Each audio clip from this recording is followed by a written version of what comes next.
Hello everybody, and welcome back to Dawntide. It has been, oh god, how long has it been, guys?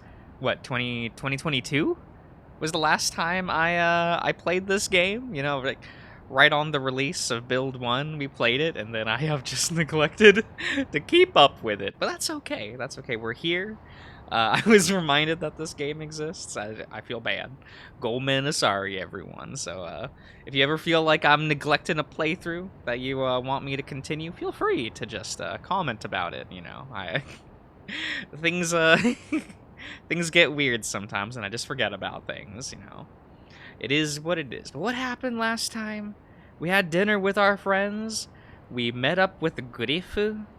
We had to turn him down slightly. We committed to Ronzo, because Ronzo's cute. He's a scruffy little doggo, and he is real cute. But Griff got that Cowroo energy. I might have to check that route out at some point. As you know. I'm not easy, I swear. I swear. The walk up to the cliffs has made my breath heavy. The few lights of the town behind me are all that confirm I'm not lost in the wilderness. Though my legs are tired, I'm still restless. Reminds me of going up to the hill to Ronzo's place when we were kids. My eyes scan the heathers. Heathers? What are heathers? I don't know. Their sharp prickles look soft as moss. The wind sends hackles through them. I see names and terms that I don't know. I do be an American. Kells rocks below, sitting just out from the cove. It's a wave-battered edge, that's what it says, faces the eastern horizon. The old wreck post stands atop it, worn in white against the sea. The thought of going down there now that he's back feels strange. It's not like you came back here to meet him. Not last night, either. I grind my heel into the dirt and keep walking. Whoa, that's kind of nice. That kind of looks cool. Anyway. At the crest of the hill is a small Labai? Okay. It's a good spot for hikers to park to get a view of the cove. It's near where he used to live. No cars pass at this time of night. In the silence, a worn-out red sedan lurks just off the road, its lights off. A figure stands beside it, leant to one side. Lean in a knowing anticipation. His muzzle is long and pointed, his eyes shadowed at the peak of a flap cap. He's thin as a branch, clothes hang across him like half-drawn sails. What is this, lad? What is this? Look at his little hat. Graham? It's probably Graham, right? It's not Graham, it's Graham. Guys, I don't know. I think it would be silly if I said Graham. I think I'm gonna go with Graham. And, you all can laugh at me in the comments. That is what it is. Another late one, firecracker. Hey, Graham. I cross the potholed ground, meeting him at the bumper. I stand with my hands in my pockets. Am I gonna sneeze? Yeah. Okay. His smile is kind. It wrinkles at the seams of his speaks. As he speaks. The seams as he speaks. Okay. Trouble sleeping again. His eyes are visible, now beneath the cap, glinting and deep set. Sorry to call you up this late. Beauty sleep doesn't do me much good these days. Young men like you should get it while you can. He surveys the length of the empty road. It stretches until its edges are swallowed by dark. You got your steps in, then. Ready to head back. With a half smile, I nod. He tips his slender snout towards the car. Keeping my eyes on his, I pace along my side of the vehicle. I open the back door and lower myself to the seat. He edges along the hedge of his side. I close the door behind me, It's echoed by Graham's entrance on the other side. The silence of the countryside is further muffled. The engine and lights stay off. Cotton trousers brush against aged upholstery. I get it. I got there. No wrinkle of fabric goes unnoticed. The air is still in here, dusty, pierced by a lingering sweetness. Small punctuated breaths, my legs shift on the seat to settle on a well-worn patch, and Graham's what? Oh. Let me turn down that audio. That is loud. Graham's posture loosens. A quiet hiss from his side of the car. A breath is held then. White vines of smoke crawl across his silhouette. The smell of dust is slowly smothered. Fingers spread across my thigh. Mine trace through them in return. They find their way better between his shirt and his stomach. Ah, I see. There's no force as he presses at the back of my spine, but I'm pulled toward him as if they were. I feel each one of his ribs beneath short, coarse hairs. My lips pressed against his, move as he speaks. That's it. The taste of his tongue is sweet and thin. It spreads to the back of my mouth like burnt sugar. The hand on my thigh tenses, encroaches. I feel his sharp canines on the tip of my tongue. A sound escapes my throat. My hand dips under his waistband. Elastic under fabric, over my wrist, hedging down each thigh, lips dragged over navel. I feel each breath shudder up through me as I reach what we're both searching for. I already know what he's going to say. Good boy. Go. Oh. Leviathan. I like Leviathan. That's a good eidolon. Oh. Oh. Weather today is a little less brisk. Despite my lack of sleep, there's a bit of invigoration in me. It's early, but the dockyard work is still in full swing. It isn't long before a familiar face appears. I say familiar, but I'm still getting used to the wilder scruff. Look at him. Look at him, guys. He's just so scruffy and cute. What is this? Was on, white bread. Hey, Rands, you still in uniform? He pulls down the buckle of his overalls. Easier to get on and off the ship that way. Huh. That all your stuff? I nod at the rucksack. That's what that says over his shoulder. A pair of smart brogues swing from his hands as we walk towards the hill. Nah, I'll have some things back at the cabin. I'll be going back there in a fair bit. Turning through some stooped trees, the sounds of the docks grow distant. So you're not staying at the room? Not the room. Wrong game, Josh. Wrong game. So you're not staying at your mom's? Oh, I will be. Mostly, I think. Might be a bit funny this time around, though. How come? Well, you know. Right. It could be a number of things. It's been long enough, though. You'll be all right. Long enough? Your grandmother, right? Being home without her around. I meant the memorial. For Dad. Shit, you fucked it. Oh shit, I'm sorry. It's okay. But yeah, Mom says it's about time we got it done. This is the kind of thing no response will appropriately cover. Damn. Yeah, damn. His melancholy sours, his eyes averted. Did I not tell you about it?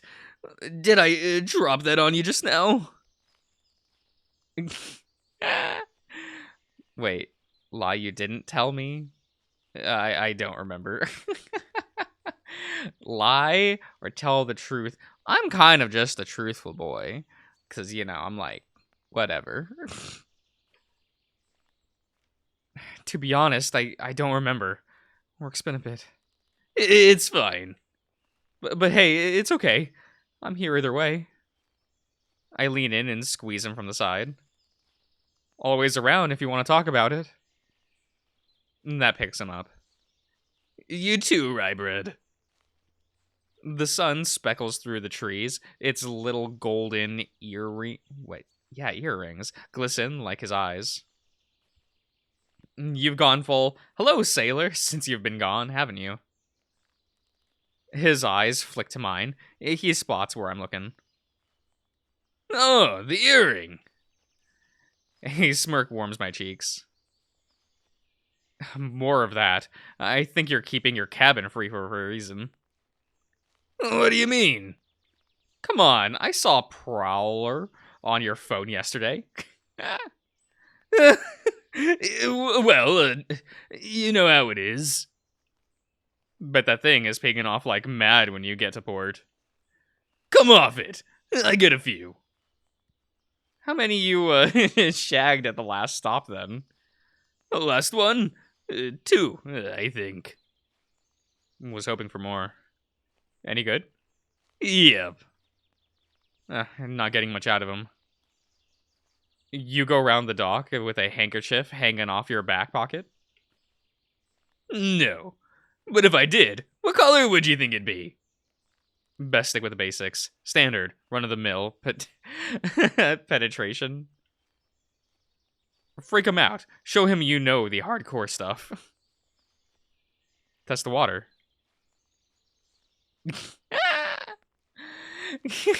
What? I am unfamiliar. I don't know. Oh, whoops. I hit my thingy thing. I don't know.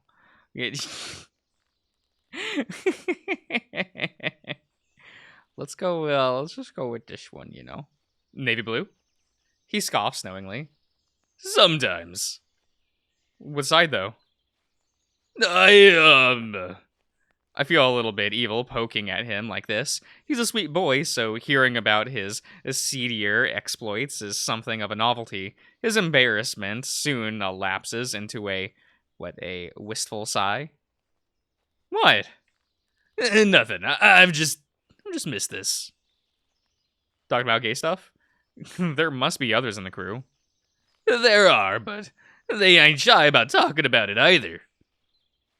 It's just different with you. Old times and all that. His smile is as bright as the sun peeking over the treetops. I can't help but to beam back in return. Well, at the end of a keyhole cul-de-sac, that is what that says. That is what that says. A standard house. A house stands overlooking the bay. Tall sunflowers bow their heads toward us. The leaves of one brushes against my shoulder as we pass through the gate. Never like these. The way they look at you. Whew. You okay, man? Just tired from the climb. You sure? It's not Before he can talk, the door opens. No, excuse me. Standing in the doorway is a short, broad figure with curly, whitish fur. Oh, hello, Danny. Donnie.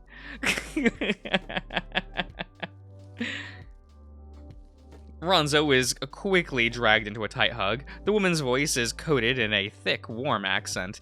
She's extremely glad to see him. Hello, Mom! She hugs back, and they sway slightly in the doorframe. His mom steps back and looks him up and down. You've lost weight, have you? Looking very slim.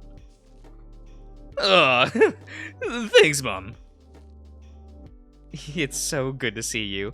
And Riley, too. Morning, Mrs. Levant. Oh, don't you dare do all the formalities with me, Riley. It's, Agnes to you. Of course. It didn't hurt to have the reminder. You boys get inside. I've got tea and biscuits in the living room. Told you.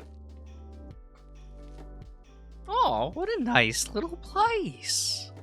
I sit across the room on the sofa. A plate of mixed biscuits waits for us on a walnut and glass coffee table. What's us on a walnut? What does that refer to? I don't know. Ronzo already has a biscuit in hand. Agnes's arrival is announced by the clicking of cups on a tray. How do you like your tea, Riley? I've never really liked tea. A bit of sugar? A bit of milk? 1 sugar, thank you. Oh, sorry. A bit of milk, 1 sugar, thank you. That is, I'm forgetting which characters are which. Fine. Agnes starts to pour us 3 cups. I see Danny's wasting no time getting to the biscuits. Ronzo speaks between crunches. What else are they for? Aren't you having any, Riley? 3 kinds of biscuits sit before you. Whichever you choose will surely alter your path, your life path, irrevocably. Got there, guys. We got there. And say something immutable about you as a person. Custard jam? We're going with custard. I like custard. I reach forward and pick up a biscuit, a sandwich-like, with a pale white cream center.